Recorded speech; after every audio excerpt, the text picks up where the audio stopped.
Hello, everybody, and welcome back to the Bitter Rivals podcast. This is episode 117, hosted by 91N. As always, thank you to all the fellas over there. As per usual, always love to give a good shout out to them.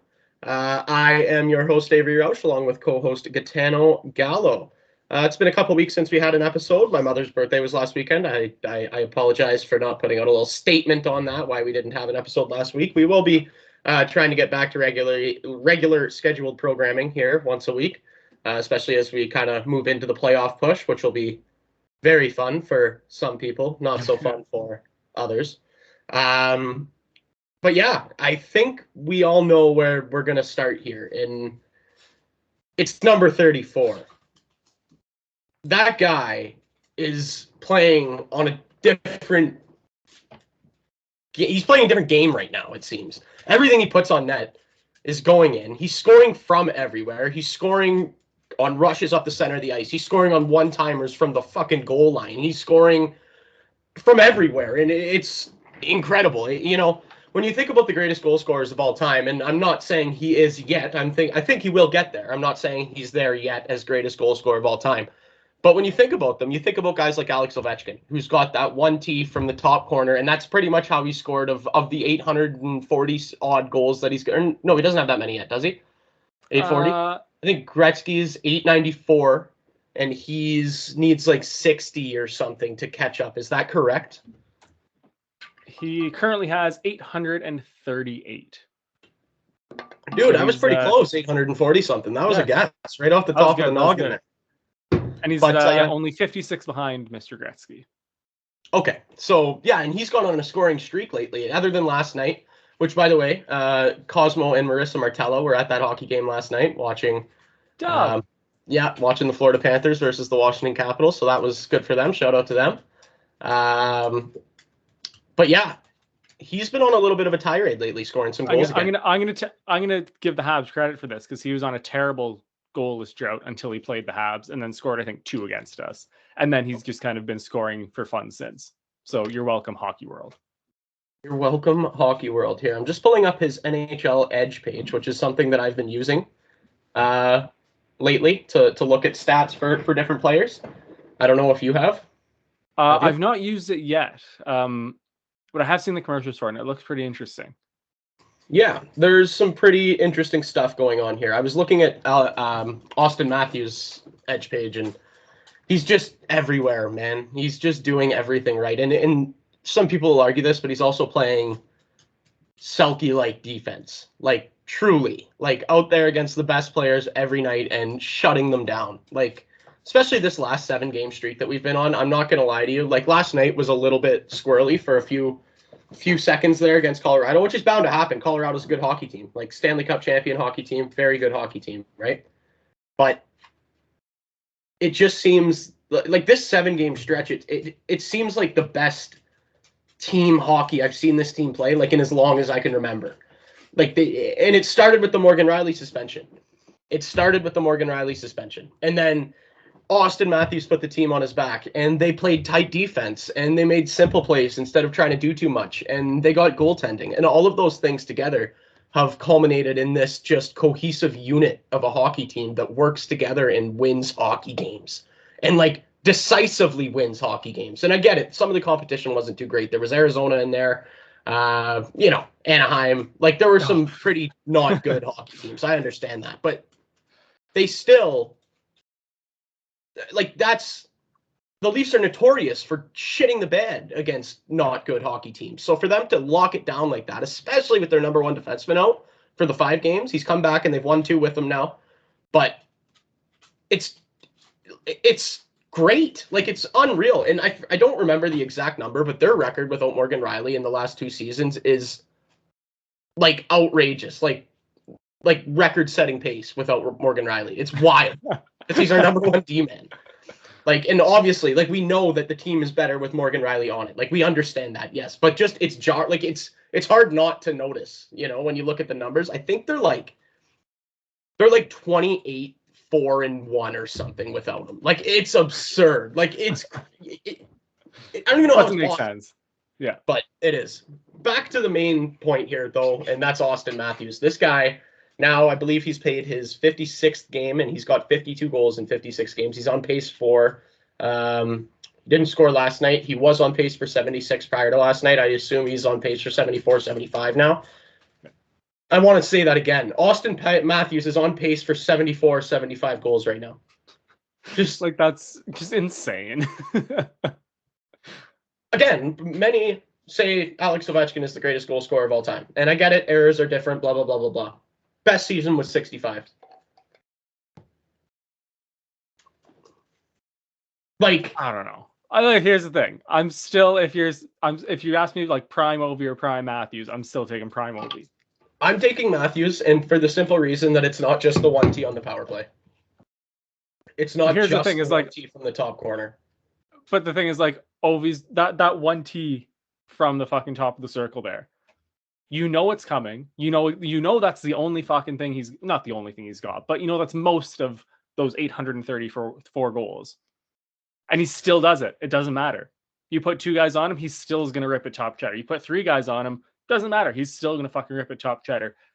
That's just my he's just so good at it. I see where you're coming from there, but I would argue that Matthews has that too. The curl and drag from the middle, like the toe drag release from the center of the ice, same fucking thing. The only thing is he's got 4 or 5 other things that he can do to you to make you look stupid. That's what makes Auston Matthews, in my opinion, on track to be the best goal scorer of all time.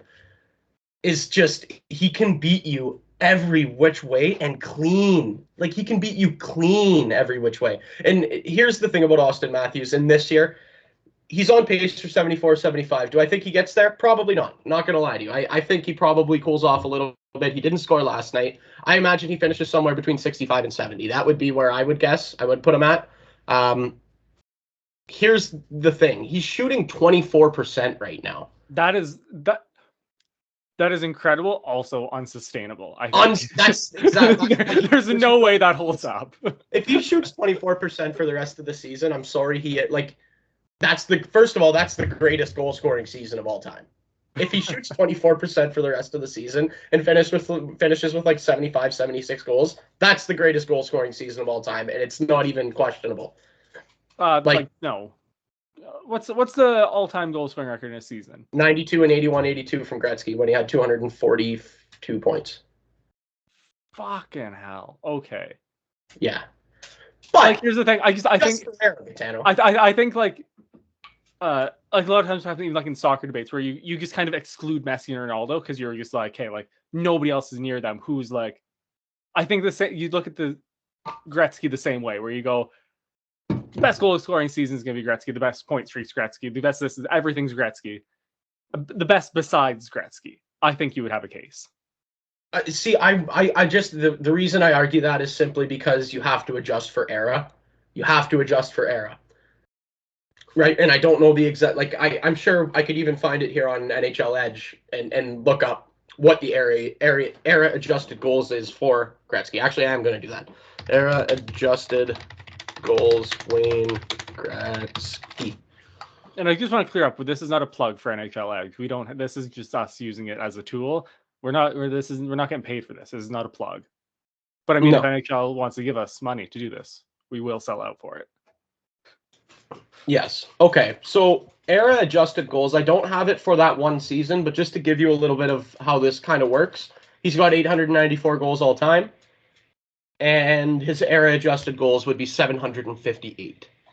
So he loses almost 150 goals if you do the era adjustment.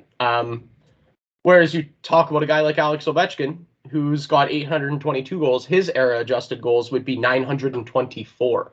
So he actually goes up 102 goals once you adjust for era. And yeah, that's when you take that into consideration. That's what I'm talking about when I say this is the greatest goal scoring season of all time. When you look at the competition, when you look at the fact that Auston Matthews has 52 goals, nobody's at 40 yet. Nobody's at 40 yet. Wayne Gretzky's line mate had 85 that year. Yari Curry. Right?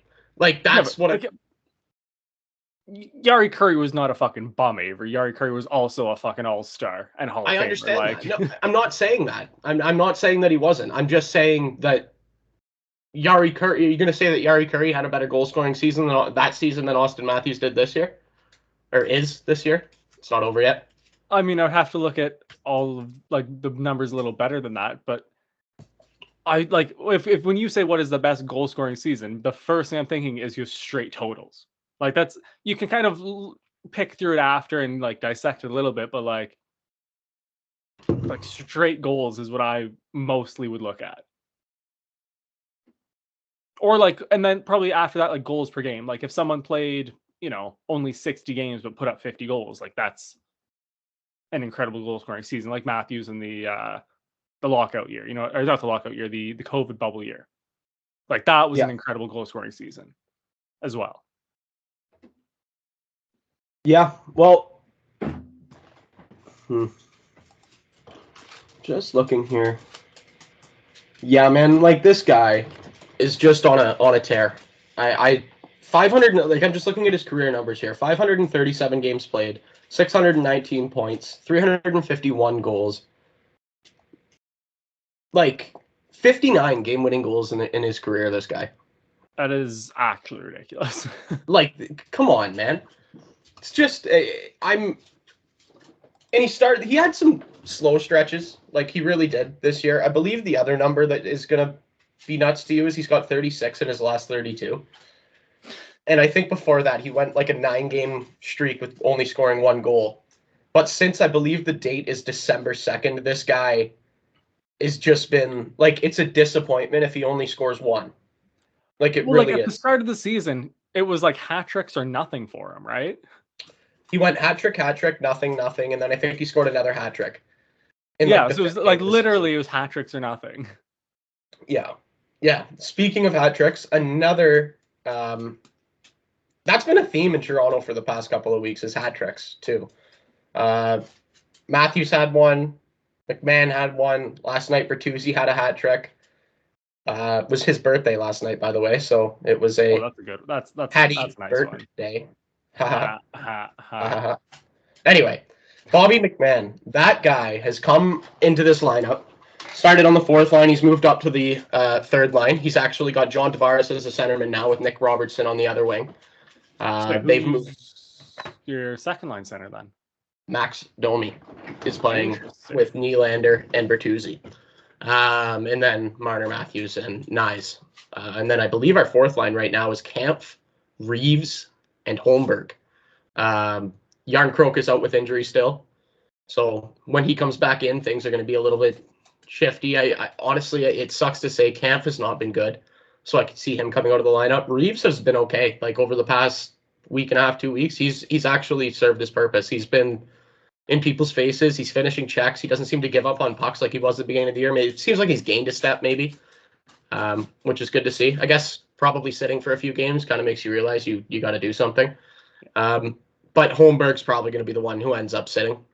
That would be my guess once Yarncroke comes back. I would guess that they drop Nick Robertson to the 4th line, which doesn't make much sense for the type of player that he is, but you're not taking McMahon off of that 3rd line. No. McMahon the way he's been playing is, yeah. Yeah, McMahon has been a force, and he's the exact type of player you want come April, man. Like, just finishes every single check. He forechecks like a dog on a bone, man. And he hustles, and he scores, and he makes plays, and he skates, and, man, you don't really see that often in Toronto where you have a guy called up from the Marlies, and he's just exactly what you crave. Exactly what us as a fan base has been craving for years is some fucking balls, man. And then Bertuzzi scores his hat trick last night. He had a goal in the game before that as well, and he's getting in people's faces, driving people nuts. Same with Max Domi. He had a couple goals a couple games ago against Vegas. Man, Vegas too. They're on a little bit of a skid, eh? Yeah, it's looking good down there. And do you know what? The Leafs put up 7 on Aiden Hill, who going into that game had the best save percentage in the league. They they didn't put up 7 on him. I think they put up 4 on him and chased him. Oh. Yeah, and he, by the way, Canadian. We're talking about who's going to be the goaltender for Team Canada. I was just going to bring that up. I saw a lot of people having him as part of that their goaltending trio. It might be Aiden Hill. Which is crazy. But it's like, unless somebody like really like takes a step here in these next 2 years. I don't want to go off track of what you're talking about to do Team Canada Olympic stuff, but like if somebody doesn't step up in the next like 18 months, it's Aiden Hill. Aiden Hill and Jordan Binnington, dude. Anyway, I'm still throwing Monty in there, but you know, anyways. Yeah. I did just want to touch on that Morgan Rielly suspension that I talked about earlier. Honestly, it doesn't matter. We won all 5 games without him. But can we agree that just the inconsistency, like I understand I know exactly what you're going to say right now, and that does deserve 5 games, but so does a million other ones, right? And like that's been my issue with suspensions and the Leafs recently, is it feels like at times they're the only team getting punished properly. Like I look at the Matthews 2-gamer for Galene. Yeah, and you're like, yeah, like that's probably worth 2 games, but then somebody else does it and they get a $5,000 fine. And somebody else does it and they get nothing. And then you're like, well, you know, what's the point? The next time Jacob Trouba tries to take his 4-iron out and take off Frederick's head with it, probably should get more than a fine. Like that would be probably ideal, is to give that guy more than a fine when he swings his stick at a guy's head. You know, that's all. And I don't want to talk too much about it, but just for Gary Bettman, first of all, like, did you see the 11-page report that they put out about Morgan Rielly's appeal? I did not 11-page report because I was not going to read 11 pages. Like I didn't care enough about it to read 11 pages. I just kind of saw some of the highlights of it. It wasn't great. Wasn't great. I get it. Like I get that. Like just say no. It's 5 games. End of story. 11 pages calling it ridiculous, saying that the slap shot into the empty net frankly doesn't matter. Like, fuck you. Of course it matters, dude. Like, of course there's like that is part of the context of this incident, obviously. Yeah. You don't do that unless you're expecting that to happen, right? I was watching, I think it was women's college hockey yesterday. Yes. Same thing happened. Same response as it should have been. Like, what do you think's going to happen when you take a clapper into an empty net from the top of the crease? Like, what do you think is going to happen? Do you think everybody's just going to be like, okay, go home, take your puck and go home, have a fun 2 points, go home, good night, have a beer for me tonight? Like, no, that's not what's going to happen, dude. You're going to get your head taken off. I get it. Morgan Rielly probably shouldn't have cross-checked him in the neck. I would argue that he cross-checked him in the shoulder, and when Ridley Grigg lifted his arm to try to defend himself, he actually rode the stick up into his own neck. I would make that argument, and I get it. It's up to Morgan Rielly to control his stick, but 5 games was excessive. I think we could agree, based on the precedent that the league has set with incidents like this, that was excessive. That was way too excessive. In my opinion, that was 2 games, done, over. I probably would have went 3 or 4, but like, meh. Like at that point, it's, you know, really not much of a difference. And I just think the only thing I will say is I do appreciate the league putting out an explanation, as much as we didn't agree with it. Yeah, like it at was least just so over the top. Even the explanation was just like, "Come on, man!" Like, you know, and like they did compare it to a couple different incidents that got lower suspensions, and explained why they felt the Morgan Rielly one should have been more. Which I was like, okay, like I see what you're trying to do here, but you're just kind of wrong. Yeah. Like it was like the content wasn't good, but the actual planning of we're going to put out, this is exactly why the suspension's happening, was like, I thought a good kind of step for the NHL. Yeah, and hopefully that's not the only time they do it. But that's the thing, is I am confident that it will be the only time they fucking do it, because it's the Toronto Maple Leafs. Happened on Saturday night, hockey night in Canada. They need to make an example out of them. And they do it every fucking time. And you know what I think about it? And I see the picture posted on Twitter every time the Leafs get handed down a ridiculous suspension like this, or something goes against the Leafs where there should have been a suspension and there isn't one. Every time. It's the picture of George Parros in his Habs jersey, bleeding out, knocked out cold on the ice, with Colton Orr calling for the medical team. And that I swear to God, that's the picture that goes through George Parros' head whenever he sees the blue and white come across his desk. I swear. I know that's what happens. I know it. Oh my God. And do you know what? I respected that guy in the league, even though he was a Hab. When he was in the league and he would be out there with his big duster and he would be just punching guys in the head, left, right, and center. And his brand, Violent Gentleman, I always thought was a cool thing and all of this cool stuff. And now I hate the guy. Like, I actually cannot stand his work in the Department of Player Safety. It's pathetic. It's embarrassing. And the league needs to make changes, man. He is the definition. I've said this 1,000 times. He's the definition of the inmate running the asylum. He was a violent hockey player. That's what he did, is punch people in the head. And you're going to tell him to dish out suspensions to guys? Are you kidding me? I don't know, man. I don't know. Yeah. I mean, look, we could do this. We've done this probably about 110 times out of 117 episodes. We could do it again. I just don't have the energy for it today, honestly. No, Like, I hear you, stupid. man. I hear you, man. Yeah, it is stupid. What are you gonna do? Last point I have to touch on Leafs, and then we can get into some Habs conversations.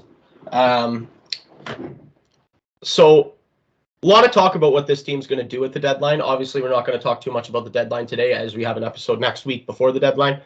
But I'm just going to put a blanket statement on it. I don't think that the Leafs should do too much this year. I don't think they should sell the farm. I think that what happens is going to happen because of the guys that are already in that dressing room. I mean that if they win, and I mean that if they lose. It's not going to be because you bring in a third pairing defenseman for a third round pick, or even a top pairing defenseman to confuse Morgan Riley with for the rest of the season for a first round pick. Like, we don't need that right now. What's going to happen is going to happen because of the goaltenders in the net, because of the defensemen in that back end, and because of the forwards up front that are there now, right? And the coach. Obviously, coaching has a lot to do with it as well. To me, adding something right now, as much as you're hoping that's going to make your team better, you're risking losing some of the cohesiveness you've built, especially over the past couple of weeks, right? Like, what are you going to slot in a guy and take Simon Benoit out of the lineup? Because you're not doing that. That guy has been on his game, right? Once Mark Giordano comes back, Laguson's gone. The next guy out is Benoit, and I don't want him out. That is a guy you need in the playoffs. He reminds me of a Luke Schenn from last year. Like, he's just a dog, that guy. I don't know what to tell you. He's throwing his weight around. He's wrecking guys. He's fighting. He's blocking shots. Like, amazing. And obviously zero offense comes with that guy, but that is not the point. That's any offense you get from a third pairing defenseman who plays like under 8 minutes a night is bonus, as long as it's not coming at the cost of giving up goals. Well, that pairing, him and Jake McCabe, have been like shut down all year. And with Morgan Riley, when he went out, that allowed TJ Brody to play the left side, where he clearly looks way more comfortable. So they got to find a way to get both Riley and Brody on the left side, but that means they can't play together, and they've played together basically since Brody came to the Leafs. So I know messing with Morgan Riley's defensive partner at this point in the season is probably not the best idea, but I think you got to do it. That's the only change I would make. If you're going to make a change, you're getting Morgan Riley a new defensive partner, or you're just going to set him up with one of the guys you have internally now. Like, those are your options, in my opinion. It wouldn't touch goaltending? Would not touch goaltending, because Joseph Wool's going to come back soon here. Ilya Samsonov found his game. We have 3 goalies. What do you mean touch goaltending? Well, I mean, Jones is he's a career backup. That's all he's ever going to be. Samsonov's been really up and down this year, and then Wool's been hurt, so we haven't seen him a lot. I'm just curious if maybe if you'd move Samsonov for something a little more steady. Well, you'd have to first identify something that would be out there. So let's start there. What goaltenders are available? There's actually a shit ton of goalies available. Okay. So Montreal's got 2 in Allen and Primo. Montembeault is probably for the right offer. Montembeault's probably available. I don't think the Leafs would make that offer. Big name I can think of, Jacob Markstrom. That would be That's an what I was expensive thinking one for you. But you're also getting a lot more term out of that too. It's not just a pure rental. I think you got him for 2 years. Yeah, like that's pretty good. Yeah, no, I just don't. First of all, I don't think the Leafs have what it takes to get a guy like that in terms of assets to give to Calgary. I'm not even like a lot of people are talking about either Hanifin or Tanev, and I don't even see us like all we have is like one first round pick. Like that's all we have. We don't have a second. I just don't see Treliving. I wouldn't risk what we have right now and give up a first round pick, and maybe it doesn't even make your team better. Yeah. You know? No. I don't. I'm not. I'm not going to argue with that. I was just curious as to your thoughts on that. But yeah, that's what if I was a Leafs fan, that would probably be the only thing that I would look for is maybe if you can upgrade your goaltending, you know, wouldn't be Yeah. the worst shout in the world, and especially because a guy like Markstrom isn't a pure rental. But Yeah. we'll do a lot more of this next week. For me, I would be looking for like the Luke Schenn trade from last year. That would be exactly what I'm looking for. Something exactly like that for Where's almost he exactly playing? the same player. Nashville. What's their playoff situation looking like? They're, I believe, pushing for a wild card spot. He is on, I believe he got 2 or 3 years at 275 there. He wanted to re-sign in Toronto, but we weren't paying him that, and Fair. they did. Um, I would take that contract back if they were willing to eat salary, though. Honestly, like for sure, if they were to eat $1 million of that, we get him for 175 for the next 2 years. I would do that. I would do that, 100%. That would depend on Nashville, though, right? Yeah. Their situation. And I think they're pushing for a playoff spot right now. Yeah, they're fourth in their division right now. So Anyway, I know the Leafs are a lot more interesting to talk about these days, but let's get to some Habs content for all our Habs listeners out there. yeah, so the Habs are kind of on a bit of a skid here. First 5-game losing streak of the year, which is shocking to hear, because we've not been great. Yeah. All of the losses except for the Pittsburgh one have been pretty close. 1-goal games or a second with an empty netter. Like I've coined the term competitive losing. That's been kind of the theme. Is just not being able to put 60 good minutes together. It's like you get a good first period. Their second period's just been awful. Been outscored just horrifically, like almost double digits across these 5 games in the second period. And then, a good fight in the third period to kind of try and bring it back, but obviously too little too late. The goaltending situation still hasn't been really resolved. We've seen all 3 of the goalies, Allen, Primo, and Montembeault, coming in. Yeah, it's been kind of just meh to be a Habs fan right now. Slavkovsky and Suzuki, their point streaks are over. Suzuki, I think, was at 11 games. Slav was at 8 or 9. Yeah, it's just kind of one of those things. Kind of just bracing for the trade deadline. Hopefully, a couple of guys play well this week, and so they can get themselves a move out, get us a couple more assets, and yeah, it's been. Who do you see moving? So I think it's got to be of the goalies. I would say Jake Allen's probably most likely to go. Just his experience. He's been on a cup-winning team as a backup too, right? So it's not a guy that you're bringing in to take over your net full time, but can be that guy, that support. And then if he needs to go into the net, can do the job. There's been rumors about David Savard potentially going. He's got 1 year left.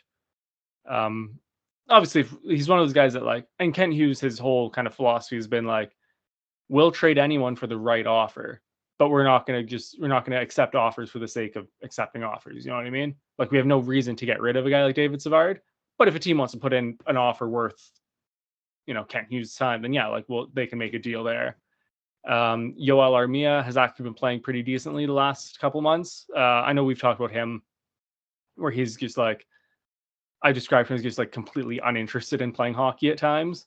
And then you get a 10-game stretch of him being fantastic and unstoppable. He's kind of found a happy medium where he's just playing good hockey, contributing a little bit of his offense, contributing, on defense, just kind of being, a steady kind of level player. I think he's only got a year left. So I think that's something if the Habs were to retain for, the rest of the season and next, it's the type of guy that could probably get moved. And then the last one, it's one of those ones where like it's kind of the last few years we've heard the rumors for Josh Anderson. Again, teams love him. He's having an awful season. He's shooting at like under 5%, which is, under 5% is not good. Well, his career average is around 11. So, he's having just a poor year. yeah. But the last couple of years, there's always been rumors that teams want him around the trade deadline. Last year, there were rumors that teams were willing to, offer a first plus for him. Looking back, probably should have taken that if teams were willing to make those deals. But I feel like he's just one of those players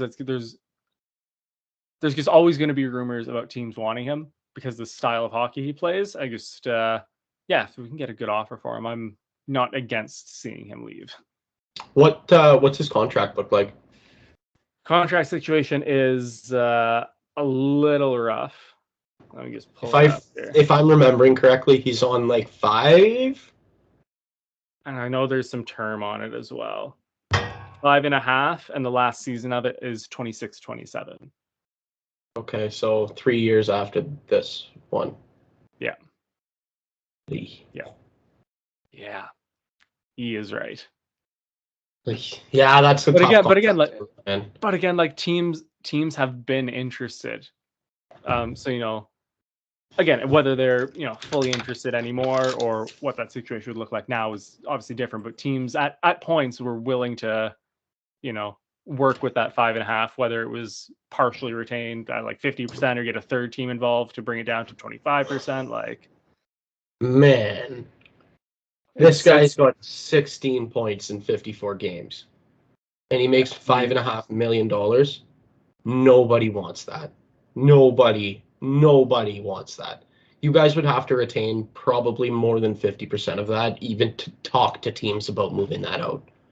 I'm not saying. I'm just saying like there's just even last year when he had like I don't think it was nearly this bad, but he was having a not good season last year as well, and there were still teams, willing to offer a first for him. Whether they're willing to offer that first for him this year, I don't know. But he's just one of those players that just the style of hockey he plays, the very north-south, big guy, hits everything. Like it's an attractive style of player for the playoffs, and that's why I think there's always going to be kind of rumblings about him come the trade deadline. You know what I mean? I do. I don't know. Like, I can't see a team seeing past the 16 points in 54 games. Like that's just not. Oh, I know. I'm not. This isn't like a pick trying to sell him to a team here. Like, I'm just saying, there's always kind of those rumblings. I would be interested to see what a package for him would look like. What Montreal would have to do to get rid of it. Like how much salary they'd have to eat. Yeah. You only like 3 years too, man. Like holy fuck. That's my thing. I would assume you get an Arizona involved. Yeah. And try and so the Habs eat 50, the Yotes eat 25%, and the other team who gets the other 25% of that. That's the only kind of way I would see that working out. But we've also seen a lot recently that teams in the lower, end of the like league are willing to do that. So yeah, we've seen a lot of that for sure. Okay. Anything else Habs related you wanted to get off your chest? Because there's a couple things from around the league that I would like to chat about. I don't think there's anything else really in Montreal. It's just been kind of meh. Yeah, that's kind of the way to put it. I know I put it like that a lot of the times, but that's just the way this year has been for us. So yeah, let's move around to the rest of the league here. Okay, so the first thing I want to talk about is that Matt Rempe guy, the 6'7", 240 centerman for the New York Rangers, who made his debut, I believe it was this week, last week now. Yeah, in the Stadium Series game. And he has fought Matt Martin, Nick Delorier, and I forget what devil he fought, but he beat the shit out of all three of those guys. Yeah. And yesterday he fought Nick Delorier, who, like, might I remind you, is one of the toughest guys in the National Hockey League. Yeah, held his own. He didn't. I wouldn't say he beat the shit out of Nick Delorier. They beat the shit out of each other, actually, because that was the greatest fight I've ever seen. I think. Like, that was a heavyweight tilt right there. Yeah, like that was wild. I honestly thought when he got yanked, like when Delorier yanked him to the ground there and he didn't have his helmet on, I was like, oh my God, his skull is cracked wide open. Like, but he didn't hit his head. Goes out there, scores the GWG, the game winner. Like, have a week, Matt Rempe. Like, Oh my God. like first of all, like just like NHL debut is already like have a week. Like that's, congratulations enough. But you do it at a stadium series game, so outdoor in front of probably what 50,000+ fans. Beat up Matt Martin. Like beat the shit out of him. And did you hear what Matt Martin said after that fight? Yeah, he felt like he had a longer reach than Chara. He's like, I fought Chara, and it felt like you had a longer reach than Chara. Like that's what a compliment. Like this Rempe kid is gonna be like he's gonna be like a unicorn the same way like Arbor Jack guy is, if you know what I mean. Yeah, where it's just like one of those things where everyone's gonna be like, where the fuck do we get one of these? Can you imagine those two like showing down at center ice, man, in MSG? Okay, wait, he plays for the Rangers, right? He's a Ranger. Yeah, that's what I mean. Can you imagine Xhekaj versus Rempe, center ice, MSG? April 7th. April 7th. I don't know if it's at. Wait, give me a sec. I don't know if it's at MSG or not.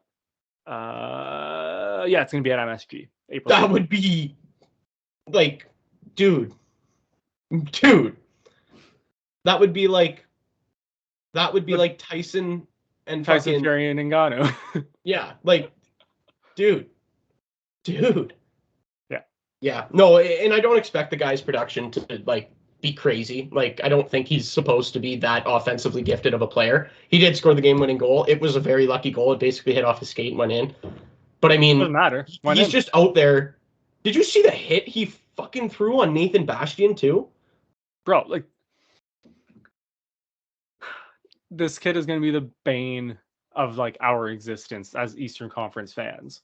Yeah, I feel bad just for not in the Metro. I feel bad for teams in the Metro. He's going to terrorize it, like, and that's the thing. Rangers' 3 biggest rivals, he just shit on: Islanders, Devils, and then fucking Philly.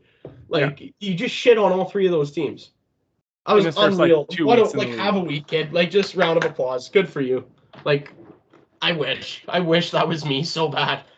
But yeah, well, I would just take the 6-7. I don't need the NHL bit. I'll just take the 6-7. 6-7 would be fucking sick. My favorite part, after he scores the game-winning goal, he goes on the bench, and I don't even know who the teammate was on the bench, but one of his teammates grabs him by the helmet and just headbutts him. I was like, if he wasn't concussed already from taking 37 punches from Nick Delorier in the head, now he is. Like, I didn't see that. It was so funny. I was like, what the hell are you doing? Like, this guy has taken so many blows to the head in the last 25 minutes. It's insane. Like, poor guy. I mean, at that point, one more can't hurt.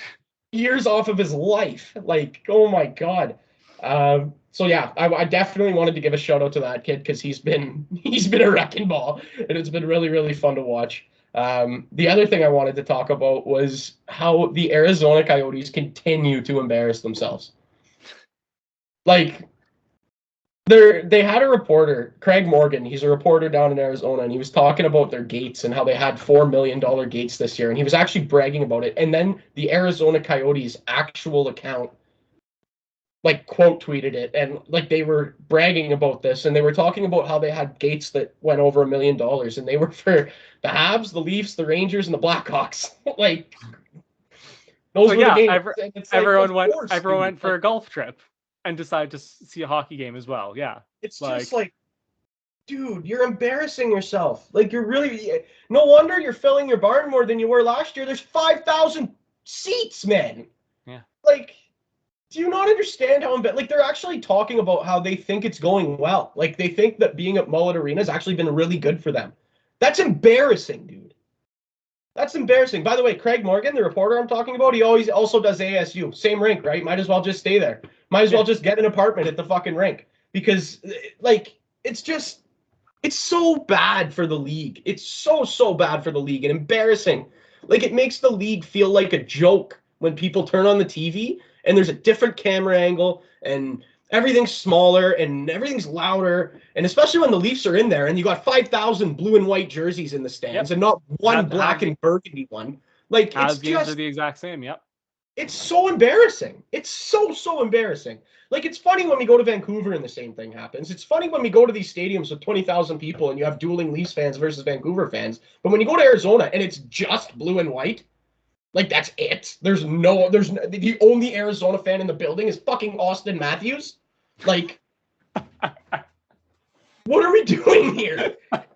You know what I mean? Like, and Auston Matthews scores his 50th goal of the season and 51st goal of the season in front of 5,000 people because the league is a joke. Like, oh, man. We rip the league a lot on this show, don't we? Well, because the league fucking sucks, man. Oh, my God. It's just unbelievable sometimes. And Gary Bettman is on his way up to Winnipeg to have a meeting with ownership because they're not selling as many tickets as they want them to be. But well, I know. Winnipeg's at 95% capacity, and they're getting like special private jets from Gary Bettman up to Manitoba. And then, but here's the thing: Arizona can't fill a 5,000 person barn and nothing. I'll say the thing is the Yotes are also running at probably 96 or 97%, but it's only fucking 5,000 capacity, and it's all fucking visiting fans. It's so wild the way that this league does business. It's so wild. Anyway, those are the two stories that I wanted to talk about because I thought they were funny. Yeah, I thought Rempe were just wrecking ball, and yeah, Arizona's a joke. Yeah, they absolutely are. Yeah. Anything else from around the league that we are forgetting about that I may have glossed over? It's been a couple of weeks since the last episode, so let's go over something. Off the top of my head, the only real thing I want to mention is Bedard is now back from his injury, the jaw injury. So it's good to see for him and for the league. And yeah, that was really about it. Not a lot else like crazy has happened around the league. So I was looking at the standings. And I was looking at goal differential, and I saw the Habs were at -46, which is the worst in the Atlantic. And I was looking, and then I looked in the Metro, and the Blue Jackets are -42. So I was like, oh my God, are the Habs, like, do they have the worst goal differential in the league? And then I went over to the Western Conference. Oh, here's the thing. So I'm scrolling the standings right now. I'm gonna stop because I want you to tell me. I want to hear it. I don't want to see it. Okay, so the Ducks have the Habs beat. They are -54. The Habs were -46. They're at -54. Blackhawks are at -84. And the Sharks are at -97. The Sharks have 35 points and 15 wins in 56 games. When you started this bit and you said the Habs were -46, I was like, fuck, that's really bad. I don't feel anywhere near as bad about that right now. 97. They are getting outscored 215 to 118 on the season. My God. Man.